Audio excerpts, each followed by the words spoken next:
Hello everyone, आप लोग कैसे हैं? होप बहुत ही अच्छे होंगे और रहने भी चाहिए।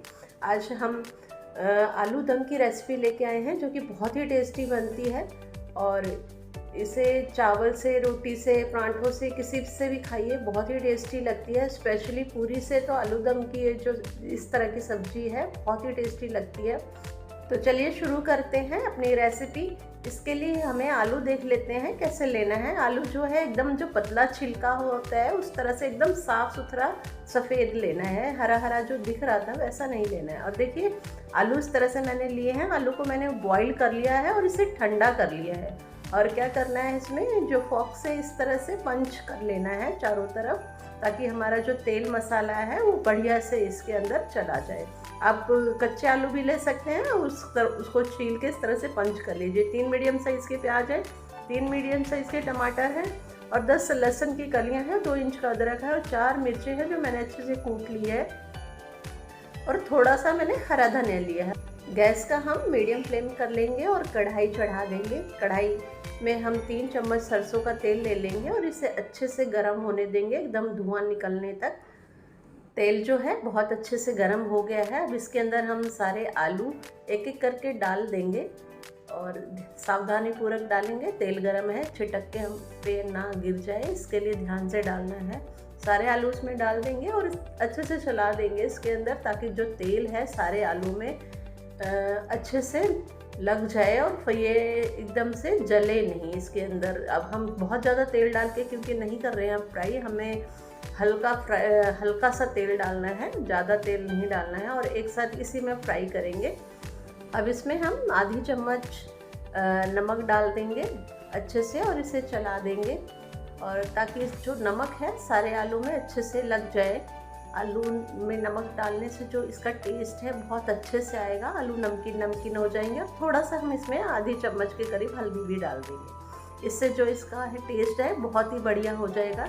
हल्दी और नमक इसको अच्छे से फ्राई करना है, मैं डीप फ्राई नहीं कर रहे हैं, लेकिन इसी तेल में ये बहुत अच्छे से फ्राई हो जाएंगे, एकदम लाल लाल हो जाएंगे, एकदम गोल्डन ब्राउन से हो जाएंगे। उतना बढ़िया से हमें फ्राई कर लेने हैं।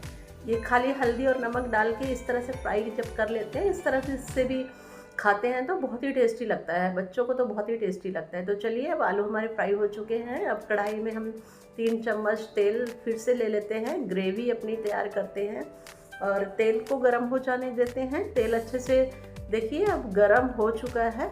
अब इसके अंदर हमें 2 तेज पत्ते तोड़ के डाल देने हैं और उसे तेल में मिक्स कर देते हैं ताकि वो अच्छे से लाल हो जाए। और इसी के साथ हम 1 छोटी चम्मच जीरा डाल देंगे और आधी छोटी चम्मच हम इसमें मेथी दाना डालेंगे और उसको अच्छे से लाल हो जाने देंगे ताकि वो कड़वापन सब्जी में ना आए। इसको बढ़िया से हमने लाल कर लिया है और इसके साथ ही 1 दालचीनी का टुकड़ा मैंने डाला है और 2 लौंग डाली है और 3-4 मैंने काली मिर्च के दाने डाले हैं। अब इसको अच्छे से चला देते हैं और इसी के साथ हम 3 मीडियम साइज़ के प्याज जो हमने इसको कद्दूकस करके रखा था वो डाल लिया है और इसे अच्छे से मिक्स कर देते हैं और एकदम ब्राउन होने तक इसे हमें भूनना है। इसको थोड़ा सा ज़्यादा टाइम लगेगा आपको, थोड़ी सी हींग भी डालनी है इसके अंदर, थोड़ी सी नहीं मतलब आधी छोटी चम्मच डालनी है। हींग थोड़ा इसमें ज़्यादा डलता है और प्याज को हमें अच्छे से अब ब्राउन करना है। और देखिए 8-10 मिनट हो गए हैं, प्याज जो है ब्राउन हो चुका है। अब हमने जो अदरक, लहसुन और हरी मिर्च का पेस्ट बना के रखा था उसे डाल लेना है और उसे भी ब्राउन कर लेना है। जब हम प्याज को काट के ब्राउन करते हैं तो थोड़ा जल्दी ब्राउन हो जाता है, जब पीस के करते हैं तो उसमें टाइम लगता है और उसको ध्यान रखना पड़ता है, नहीं तो वो जलने लगता है। अब लहसुन अदरक को भी हम अच्छे से लाल कर लेंगे, 2 मिनट लगेगा। और ये देखिए 2 मिनट हमारा जो है बीत चुका है और बहुत अच्छे से हमारे लहसुन अदरक लाल हो गए हैं। अब हमने अपने कद्दूकस किए हुए टमाटर इसमें डाल लिया है और इसे भी हमें इसी तरह से अच्छे से मिक्स करके तब तक भूनना है जब टमाटर का पानी जब तक सूख जाए और तेल ना छोड़ने लगे तब तक हमें इसे भूनना है। इसमें भी 4-5 मिनट लगेगा और अच्छे से भून जाएगा। और देखिए 4-5 मिनट हो गए हैं और देखिए टमाटर ने एकदम पानी को एकदम सूख गया है और तेल छोड़ने लगे हैं। बढ़िया से अब मसाले डाल लेते हैं। छोटी चम्मच हल्दी पाउडर डालेंगे, और 1 छोटी चम्मच ही इसमें धनिया पाउडर डालेंगे, ज़्यादा नहीं डालना है। 1 छोटी चम्मच हम लाल मिर्च पाउडर इसके अंदर डाल देंगे इसके, और 1 छोटी चम्मच ही हम गरम मसाला पाउडर डालेंगे।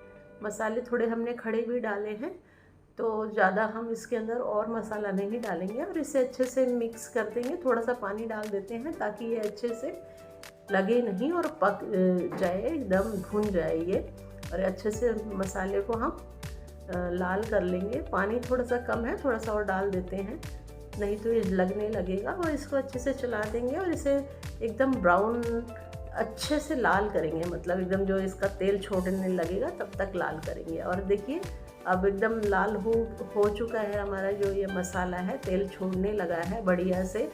अब हमें ये देखिए जो साइड में जो तेल है इससे पता चल रहा है हमारा मसाला बहुत अच्छे से पक चुका है। अब इसके अंदर जो हमने 1 चम्मच हमें बेसन डालना है। बेसन डालने से जो है इसका जो ग्रेवी का जो टेक्सचर आएगा बहुत ही स्मूथ हो जाएगा, और जो टेस्ट है बहुत ही बढ़ जाएगा। बहुत ही टेस्टी लगती है इस तरह से सब्जी। अब इसे हमें बेसन को भी हमें अच्छे से भूनना है ताकि इसका कच्चापन ना आए सब्जी के अंदर, और हल्का सा पानी डाल देंगे और इसे अच्छे से भून लेंगे ताकि इसका जो बेसन का है कच्चापन सब्जी में ना आए, और बढ़िया से इसे भून लेना। अगर आपको लगे कि लग रहा है तो थोड़ा सा पानी डाल लीजिए और फ्लेम को कम कर लीजिए। अब चलिए देखिए मसाला जो है बहुत अच्छे से पक चुका है। अब जो आलू हमने फ्राई करके रखे थे वो आलू इसके अंदर देखिए कितने सुंदर लग रहे हैं। आलू हमारे बहुत बढ़िया से ब्राउन हो गए थे, एकदम गोल्डन ब्राउन हुए हैं एकदम बढ़िया से, शक्ल से ही देखिए कितने सुंदर लग रहे हैं। अब इसको हम अच्छे से मसाले में मिक्स कर देते हैं, बहुत बढ़िया से मिक्स करना है, मसाले को ध्यान से करना है। और देखिए लगने लगा है तो अब इसे जो है फ्लेम को एकदम सिम कर लीजिए ताकि ये जले नहीं। अब इसको हम अच्छे से चला देते हैं, और ज़रूरत के अनुसार हम इसके अंदर पानी इसमें डाल लेंगे। ग्रेवी की कैसी रखनी है, पतली या गाढ़ी, वैसे इसमें थोड़ा सा गाढ़ी नहीं रखी जाती है ज़्यादा, क्योंकि जो आलू की सब्ज़ी होती है जब ठंडी होती है तो बहुत गाढ़ी हो जाती है, इसलिए इसको थोड़ा सा हम पतला रखेंगे, गाढ़ा नहीं रखेंगे। अब देख लेते हैं अगर ये ज़्यादा गाढ़ा है तो ग्रेवी, तो इसके अंदर थोड़ा सा और पानी डाल देंगे। अभी ये बहुत गाढ़ा है, हमें और पानी डालना है क्योंकि जैसे जैसे पकेगा ये और बहुत सूख जाएगा, तो इसके अंदर हम और पानी डाल लेते हैं ताकि जो ग्रेवी है हमारी एकदम ठीक सी रहे, सूखे नहीं। और पानी इसके अंदर थोड़ा सा हम 1 गिलास के और करीब डाल देते हैं इसके अंदर। और देखिए पानी जो है डाल चुके हैं, और इसे अच्छे से मिक्स कर देते हैं, और इसे अब हम 5-6 मिनट तक अच्छे से बॉईल करेंगे बढ़िया से, ताकि जो ग्रेवी है अच्छे से पक जाए। 2-3 मिनट बीत चुके हैं, और देखिए इसको थोड़ा सा चला देते हैं, और अच्छा सा बॉईल आ गया है इसमें।